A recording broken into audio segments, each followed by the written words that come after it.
2 दिवसापूर्वी काश्मीरमध्ये पर्यटकांवरती दहशतवाद्यांचा भ्याड हल्ला झालेला होता। या हल्ल्यामध्ये जवळपास 26 पर्यटकांचा मृत्यू झालेला होता आणि या हल्ल्याच्या निषेधार्थ देशभरामध्ये ठिकठिकाणी निषेधार्थ आंदोलनं जी आहेत ती होताना पाहायला मिळतात। सध्या आपण मुंबईमधल्या दादर परिसरामध्ये आहोत आणि दादर परिसरामध्ये शिवसेना उद्धव बाळासाहेब ठाकरे गटाकडून हे आंदोलन जे आहे निषेधार्थ आंदोलन करण्यात येताना पाहायला मिळत आहेत आणि आमदार महेश सावंत या आंदोलनाचं या ठिकाणी नेतृत्व करताना आपल्याला पाहायला मिळत आहेत। मोठ्या संख्येने नागरिक जे आहेत या आंदोलनामध्ये आता शिवसैनिक सामील झालेले असल्याचं पाहायला मिळतंय। अमित शहा यांनी खुर्ची खाली करावी अशी मागणी जी आहे ती सध्या या ठिकाणी होताना पाहायला मिळते। श्रद्धा जाधव आपल्या बरोबर आहेत। अमित शहांचा तुम्ही राजीनामा हो नक्कीच, कारण काय माहिती ज्या पद्धतीने काश्मीरमध्ये 28 लोकांचा जो काही बळी गेलेला आहे निष्पाप नागरिकांचा पर्यटकांचा, तर त्याच्यासाठी यांनी स्वतःहून राजीनामा द्यायला पाहिजे।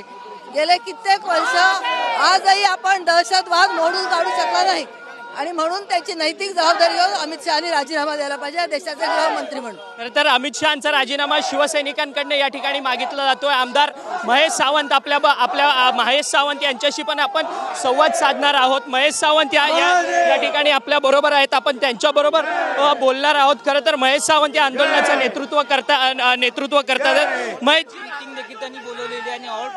जी, खरं तर अमित शहा बोलतायत की आम्ही ऑपोजिशन नक्की एवढाच की निष्पाप बळींचा जबाबदार कोण, गृह खाता जबाबदार असताना गृह खात्याने राजीनामा द्यावा ही आमची ठाम मागणी आहे। परंतु या एकनाथ शिंदे मात्र आता श्रीनगरमध्ये दाखल झालेत। कुठे श्रेयवाद सुरू आहे? त्याच्यामध्ये आम्हाला काय पडायचं नाही।